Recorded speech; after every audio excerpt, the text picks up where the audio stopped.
We're all excited about Paul Toboni, the new president of baseball operations here in DC. But the first order of business that is very, very important for him to hit is hiring a new GM.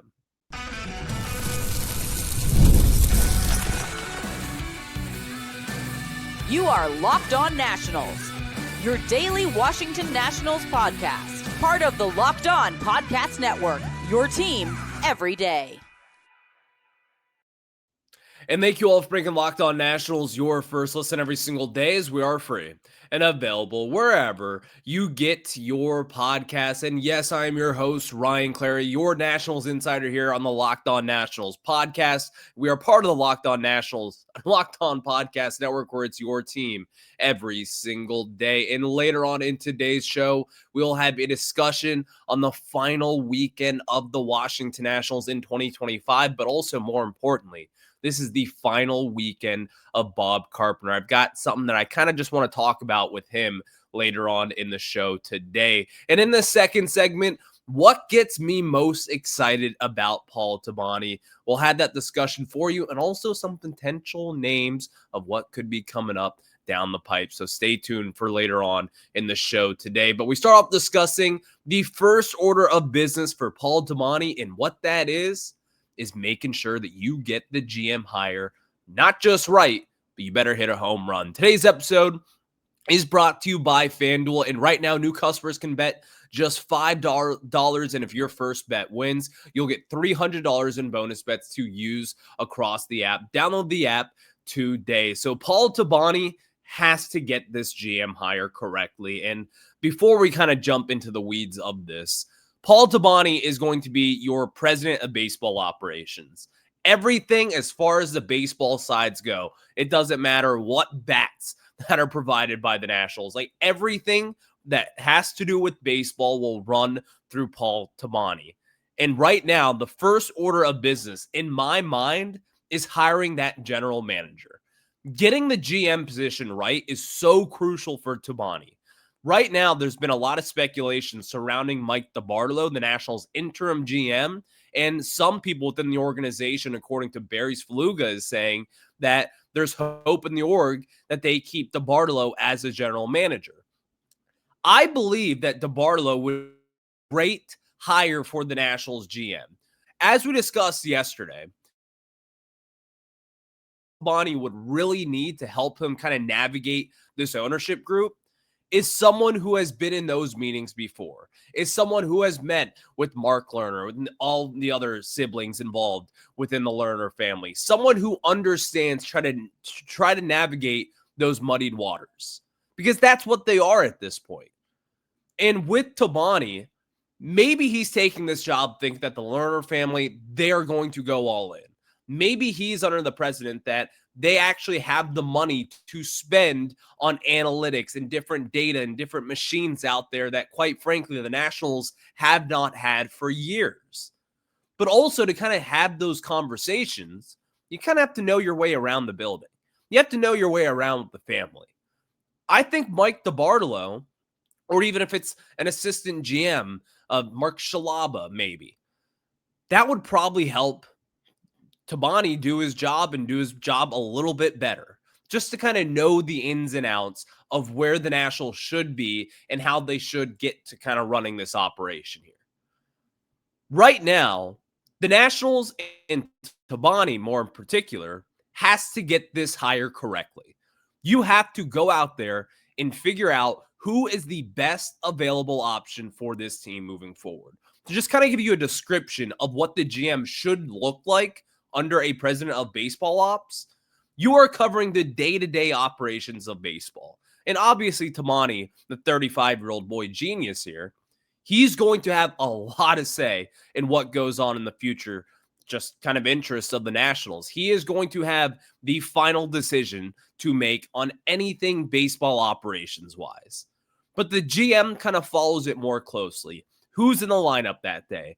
Who's going to be taking batting practice and when? And just all the different ins and outs. Those are the kind of the roles that Toboni would want his GM to play.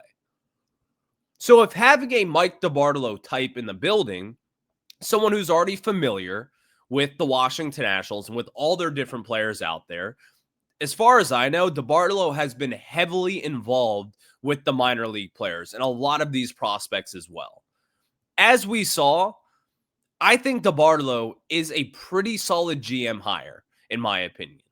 I think DeBartolo did really well at this year's deadline, moving off of Alex Call, getting a couple really good prospects from the Dodgers, deciding not to sell Mackenzie Gore because he felt the price was not right. He's made some pretty crucial decisions here and also holding the number 1 overall pick. Him making that decision to draft Eli Willits. And at this point, it feels as if he got that decision right. I like DeBartolo, and I like him as probably your next man up as the general manager here in town. Not just the interim tag, but someone who can carry over and be your guy moving forward. But also there's another name that I think makes a lot of sense. And this is someone who has had a ton of experience with Paul Toboni here.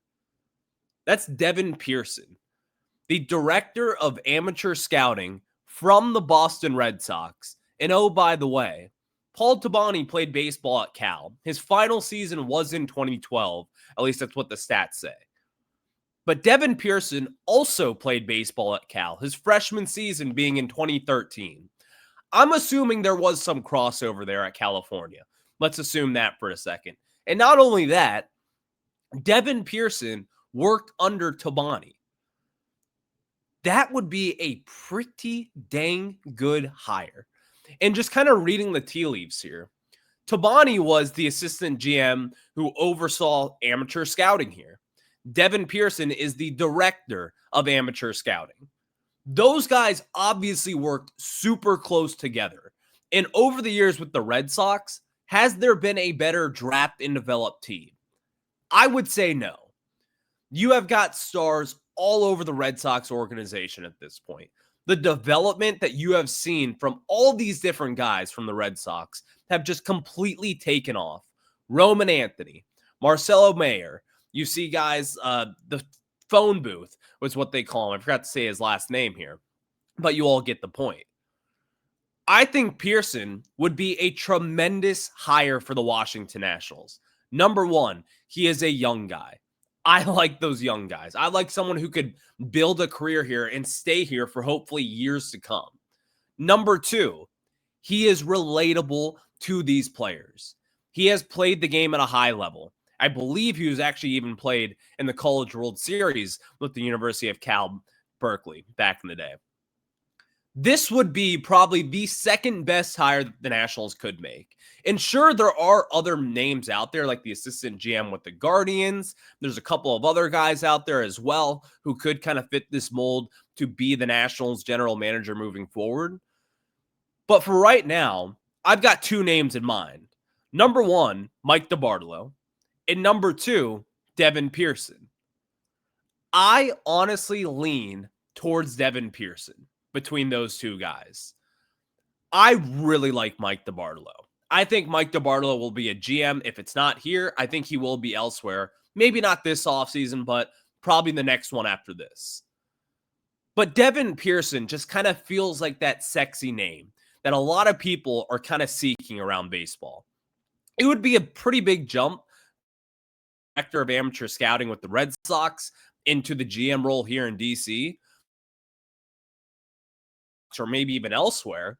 I think that this would be a role that, in my opinion, would make a lot of sense. And kind of making that jump for the Nationals, it would make a lot of sense. This is what teams should be doing. When you are in a rebuild, in which the Nationals are, you've got to take chances. You're taking a chance on Paul Toboni. Let's take a chance on Devin Pearson as well. So right now, if I'm Toboni, it's really between these 2 guys. And quite frankly, you can't go wrong either way. I like DeBartolo enough to keep him as the GM.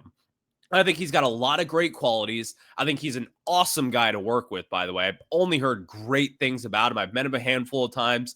Couldn't have been a nicer guy. Devin Pearson, I'm sure, is the same at this point.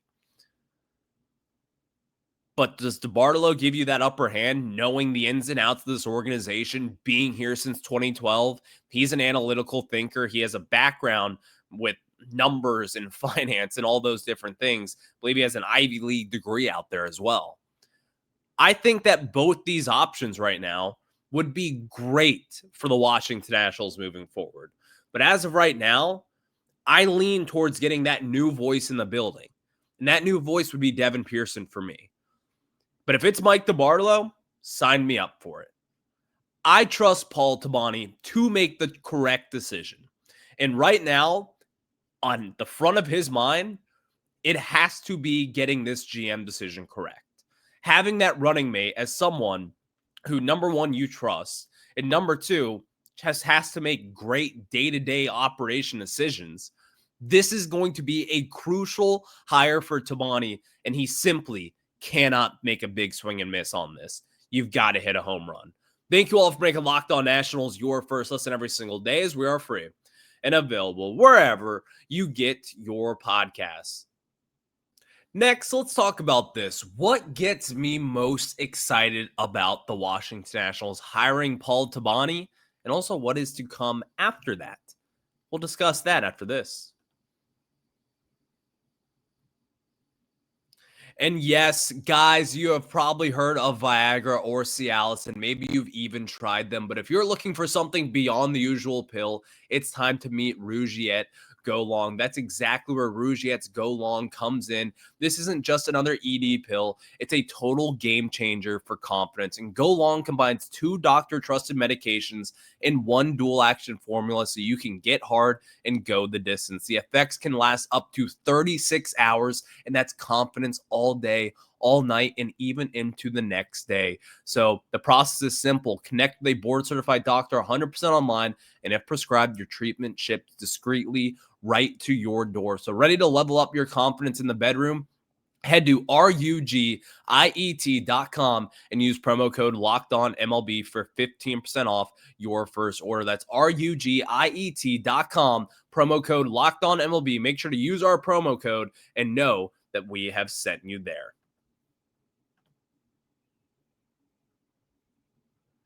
And what is most important right now, and what am I most excited about for Paul Toboni?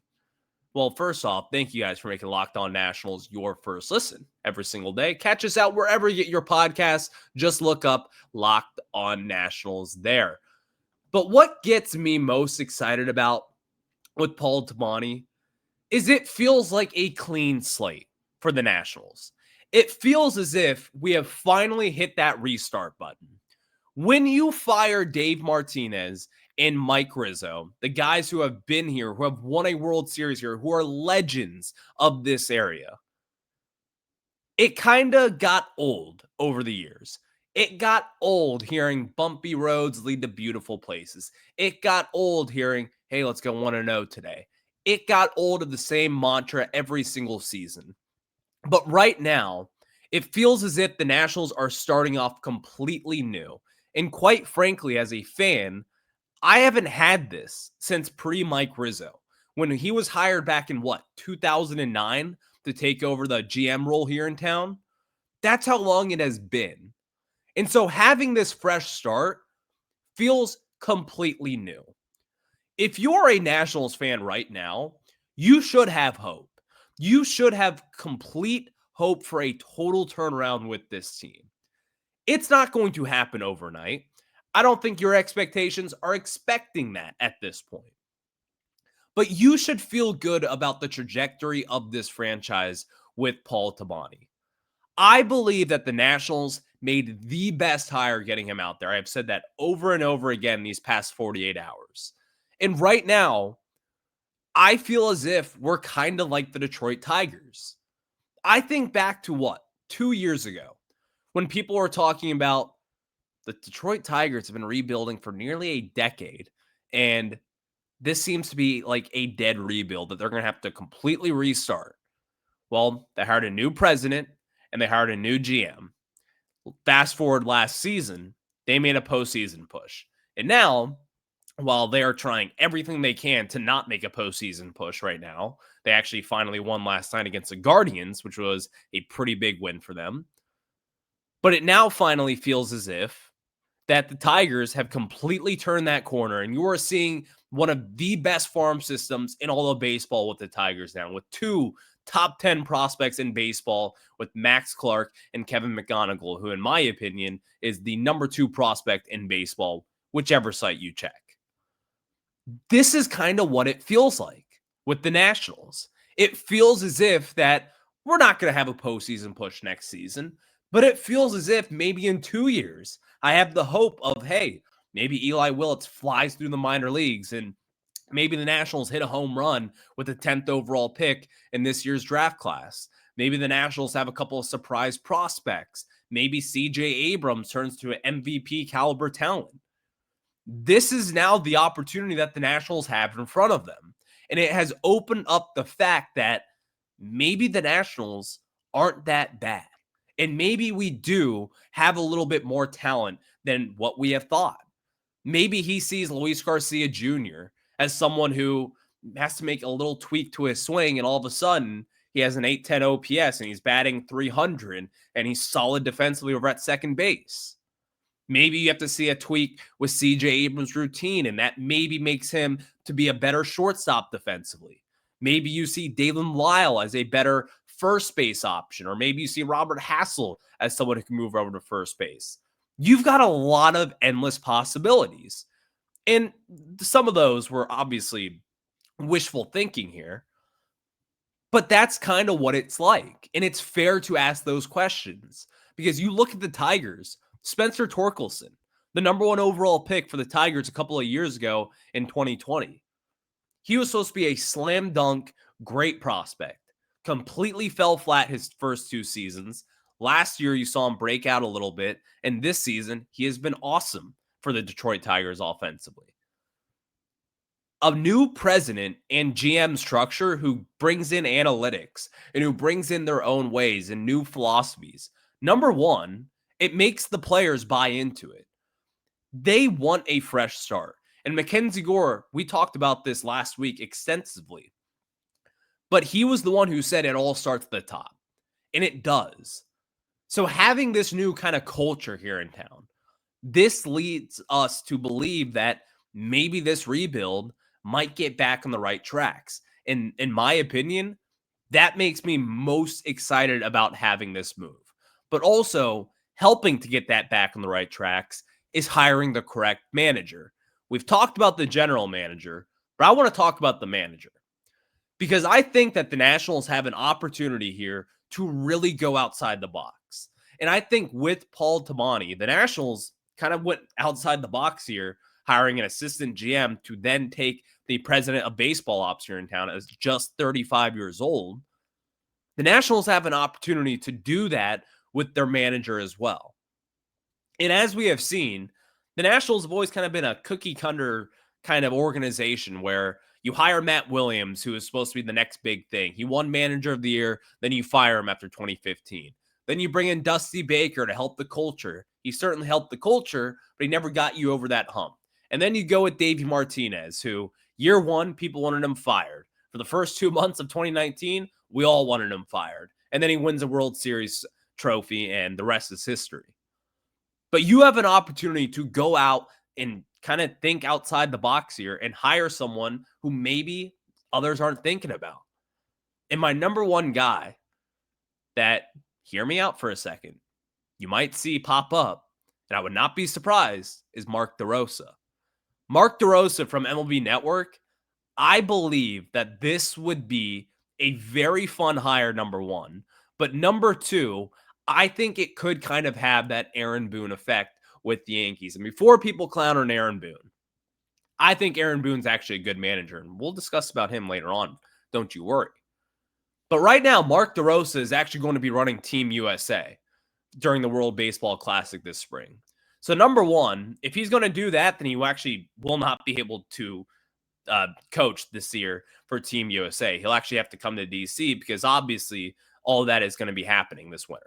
So, but I would go with Mark DeRosa, someone who has been here in 2012, who knows the organization, who knows the Lerner family. He understands baseball. And also seeing him on TV, you can tell this is a very likable person and someone who does kind of have that energy around him who could change the culture.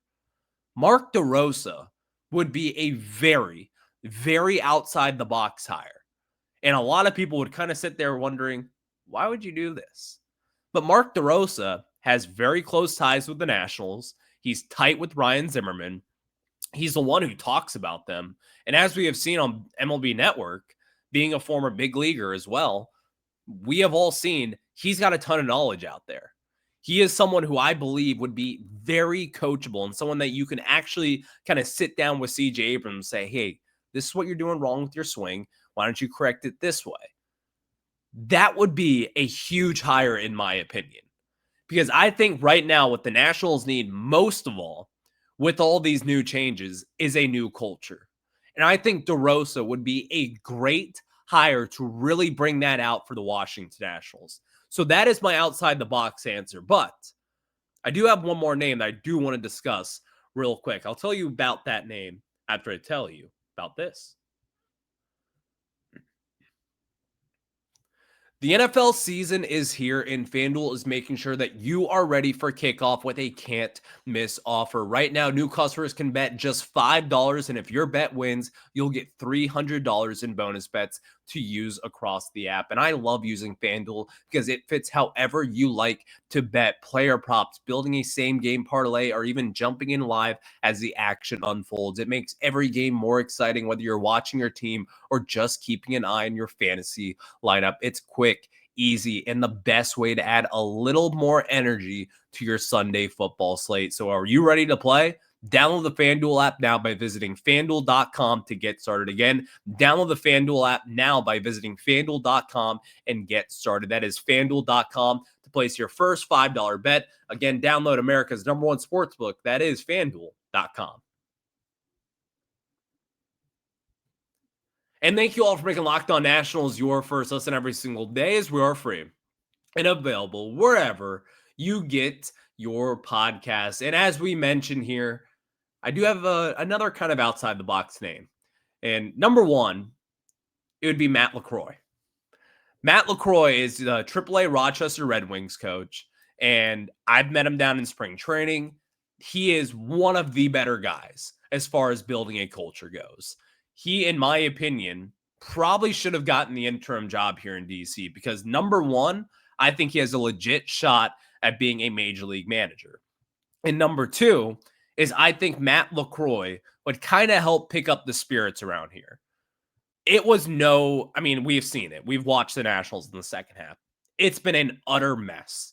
Ever since you lost 11 straight games and almost got swept by the Colorado Rockies at Nationals Park, this team has been a dreadful, dreadful watch. And ever since they let go of Rizzo and Davey, it has been a really tough watch for the Nationals at this point.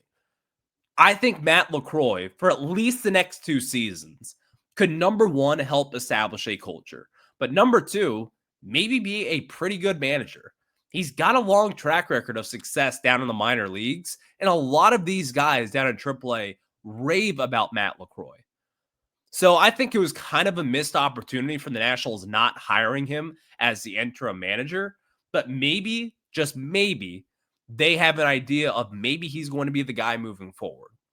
So he's another name that I would watch who, again, come from within the organization. But I'm not sure about his analytical background. I'm not sure if it's going to really mesh with someone like a Paul Toboni and a Mike DeBartolo or a Devin Pearson who comes over from the Red Sox. So we'll see what the Nationals do decide there. But the Nationals, this is your final weekend of the 2025 season. And typically we'd spend a lot of time talking about this. But obviously the Nationals are going to lose like around 95, 96 games maybe. We'll see what they do against the White Sox this weekend. But it's Bob Carpenter's last weekend. And I would be a dummy not to mention him. Bob Carpenter has been with this team since 2006. Since I was a wee little lad, 6, 7 years old, watching Masson back at RFK Stadium for the Washington Nationals, Bob Carpenter was on the call. And Bob Carpenter has been Washington Nationals baseball forever. Seeing him this final weekend, it's honestly really sad. Because, again, Bob Carpenter is Nats baseball. He is the soundtrack alongside Charlie Slows and Dave Jagler. But Bob Carpenter and the happiness that he has brought us throughout the years has been phenomenal.